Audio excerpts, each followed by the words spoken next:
वालेकुम। जैसा कि आप लोगों के साथ प्रॉमिस किया था कि अगर आप यूके, कनाडा, ऑस्ट्रेलिया और किसी भी बिग कंट्री शेंजन या किसी दूसरे कंट्री जाना चाहते हैं तो मैंने कहा था आपको लाइन वाइज मैं सारे कंट्रीज़ की डिटेल्स बताऊंगा कि कैसे आप उनका वीज़ा अप्लाई कर सकते हैं और कैसे वहाँ जा सकते हैं, और इनकी डिफरेंट पॉलिसीज़ के ऊपर भी हम बात करेंगे। अब ये जो वीडियो है ये आपको या यूट्यूब चैनल पे मिल रही है, इस वक्त यूट्यूब पे आप ये प्ले कर सकते हैं, या फिर आपको 600 सब्सक्रिप्शन पे करनी पड़ेगी। तो बेहतर है कि 600 सब्सक्रिप्शन ना पे करें और यूट्यूब पर ये वीडियो आप जो है तो वो आसानी से देख सकते हैं। तो मैं टॉपिक स्टार्ट करता हूँ। आज जो हम बात करेंगे वो हम यूके वीज़ा एप्लीकेशन पे करेंगे। यूके वीज़ा एप्लीकेशन पे बात करने से पहले मैं आपको ये बता दूं कि ये 5 चैप्टर्स पे डिवाइडेड है। ये एक बहुत लंबा टॉपिक है और मैं इसके ऊपर आपको डिफरेंट तरह से गाइड करूंगा। आप उसके अंदर अपनी एप्लीकेशन और अपनी कंडीशन को देखते हुए जो है तो आप उसके अंदर अपनी वीडियो को जो है तो देखिएगा और उसको आप अपने अप्लाई कीजिएगा। मैं आपको फॉर्म फिलिंग भी सिखाऊंगा और मैं आपको डिफरेंट टेक्निक्स भी सिखाऊंगा। सबसे पहले देखिए, अगर आप यूके जाना चाहते हैं एज अ विजिटर या टूरिस्ट, अगर आप यूके जाना चाहते हैं एज अ टूरिस्ट और आप एज अ विजिटर जाना चाहते हैं कि मैं यूके जाकर देखूं, तो सबसे पहले आपको अपना माइंड सेट चाहिए। देखिए, लोगों की बातों में नहीं आना आपने कि यार फलां ने ऐसे कह दिया, उसने ऐसे कह दिया, वो कह रहे यूके चले जाओ, वो कह रहे अमेरिका चले जाओ। ऐसी बात नहीं है। एक माइंड सेट बनाए, आपने किस कंट्री जाना है। देखें, जिस कंट्री भी आपने जाना है ना, आप उसका पहले माइंड सेट बनाएंगे। जब आपका माइंड सेट क्लियर होगा ना, तो फिर ये याद रखिए अल्लाह ताला आपको वो चीज़ दे देंगे। आपका माइंड सेट क्लियर नहीं होगा तो याद रखिए आप उस कंट्री क्या किसी भी कंट्री नहीं जा सकते। ट्रैवल टूरिज्म के लिए आपको एक माइंड सेट चाहिए होता है, ठीक है। और इसमें मुख्तलिफ तरीकों से आप पैसा भी कमा सकते हैं, वो भी मैं अपनी आने वाली वीडियोस में बताऊंगा। अच्छा, सबसे पहले आपको पॉजिटिव माइंड सेट चाहिए। दूसरी चीज़ जो आप लोगों को चाहिए वो आपने सच बोलना है। यूके वीज़ा एप्लीकेशन में आपने सच बोलना है। जब आप किसी कंसल्टेंट के पास जाते हैं अपना वीज़ा अप्लाई करवाने के लिए, तो तब भी आपने सच बोलना है।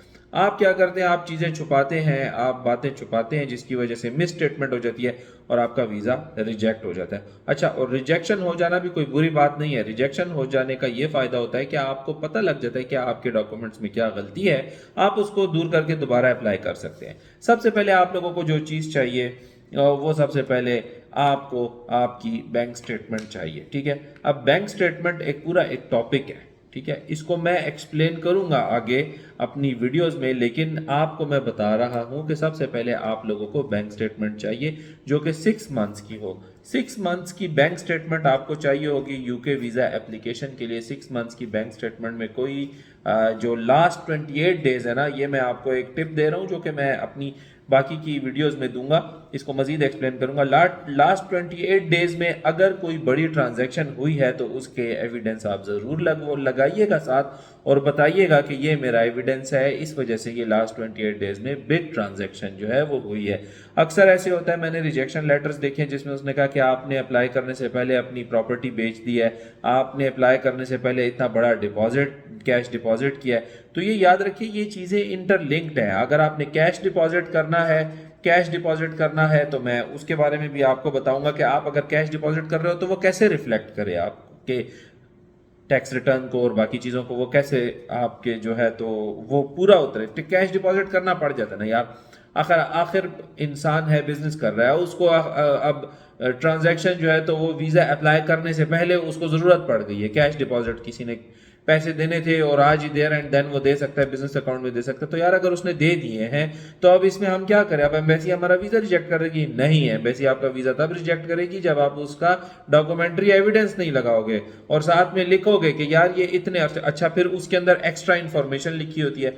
आपके फॉर्म में एक एक्स्ट्रा इन्फॉर्मेशन लिखी होती है। याद रखिए, एम्बेसी जब भी आपका वीज़ा रिजेक्ट करती है और आपको जब साथ में वो देती है अपने रीजंस ऑफ रिफ्यूजल, तो उसके अंदर अगर आपने जो चीज़ एक्स्ट्रा इन्फॉर्मेशन में लिखी भी हो ना, फिर वो उसके ऊपर एतराज़ नहीं करती। तो अगर आपने कोई चीज़ सेल की है, कोई बड़ी ट्रांजैक्शन की है, तो आप एक्स्ट्रा इन्फॉर्मेशन में लिखें कि ये जो ट्रांजैक्शन मेरे बैंक अकाउंट में हुई है ये इस वजह से हुई है और इसके एविडेंस मैंने आपको एडिशनल डॉक्यूमेंट्स में दिए हैं, ठीक है। ये बैंक स्टेटमेंट के बारे में बता रहा हूँ आपको कि बैंक स्टेटमेंट आपकी ठीक ठाक होनी चाहिए। देखें, बैंक स्टेटमेंट के बैलेंस पे भी हमारे साथ हमने आगे बैंक स्टेटमेंट एक पूरी एक वीडियो में बनाऊंगा, लेकिन बैंक स्टेटमेंट का जो बैलेंस होता है उसके ऊपर भी हम बात करेंगे आगे के बैलेंस को कैसे मेंटेन नहीं यार, इसकी टेंशन नहीं लेनी होती।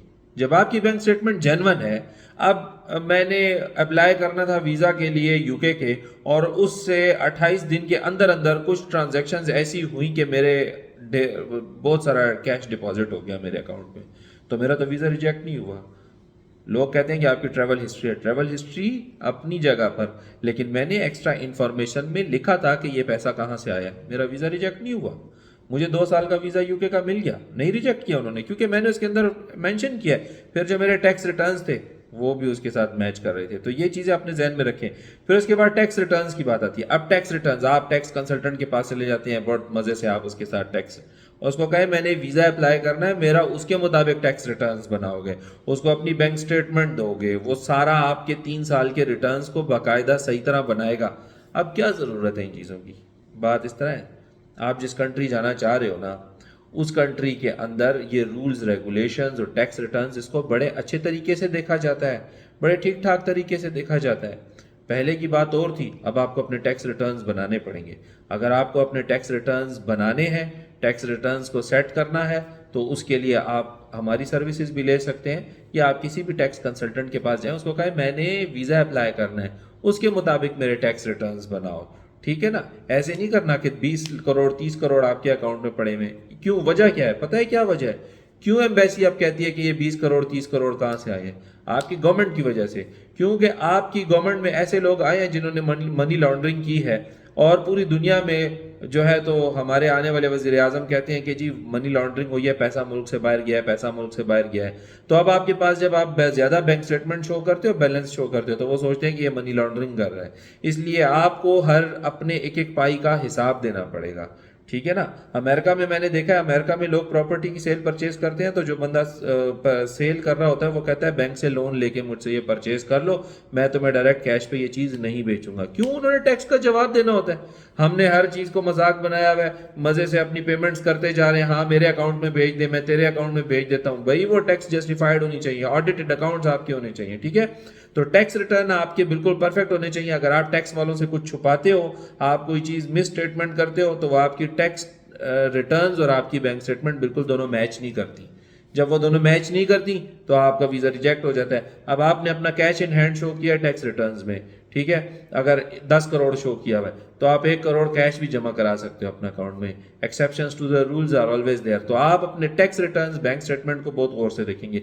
आपकी सैलरी स्लिप्स आपकी 3 होनी चाहिए।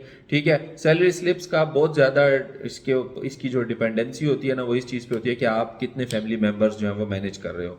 आपकी बिजनेस भी इस पर डिपेंड करता है, आपकी सैलरी स्लिप भी इस चीज़ पर डिपेंड करती है। अगर आपकी सैलरी से फॉर एग्जांपल 4 लाख और आपके इधर 12 बच्चे हैं, तो 4 लाख में आप 12 बच्चे कैसे सेटल करोगे? आपकी अगर सैलरी 4 लाख है, ठीक है, और उसके साथ आपकी प्रॉपर्टी है, जो अब प्रॉपर्टी कहाँ से आई, प्रॉपर्टी कैसे खरीदी, इसको भी आपने जस्टिफाई करना है। ठीक है? क्यों वीज़े रिजेक्ट हो जाते हैं? एम्बेसी पागल है? नहीं, एम्बेसी पागल नहीं है। एम्बेसी आपकी एक एक चीज़ देखती है, वो चेक करती है।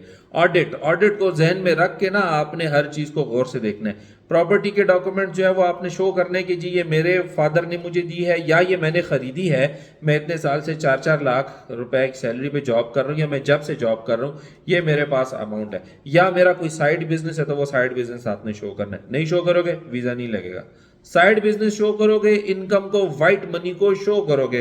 सैलरी स्लिप तुम्हारी 4 लाख की है और तुम्हारी प्रॉपर्टीज हैं, स्ट्रॉन्ग टाइज हैं, शादी में तुम्हारी शादी हुई है, तुम्हें गोल्ड मिला है, चीज़ें तुम्हारे पास हैं, सेविंग्स हैं, वो सारी आपने अपने टैक्स रिटर्न में शो करनी है। वरना सिर्फ सैलरी स्लिप में हम जो कंडीशंस लगा देते हैं कि जी सैलरी स्लिप जो है तो वो आप जमा करवाएं, तो सैलरी स्लिप जो है तो आपकी जमा हो जाएगी, और सैलरी स्लिप रिक्वायरमेंट है तो सैलरी स्लिप के अंदर आपकी सैलरी कितनी है और उसके ऊपर डिपेंडेंट कितने हैं आपके।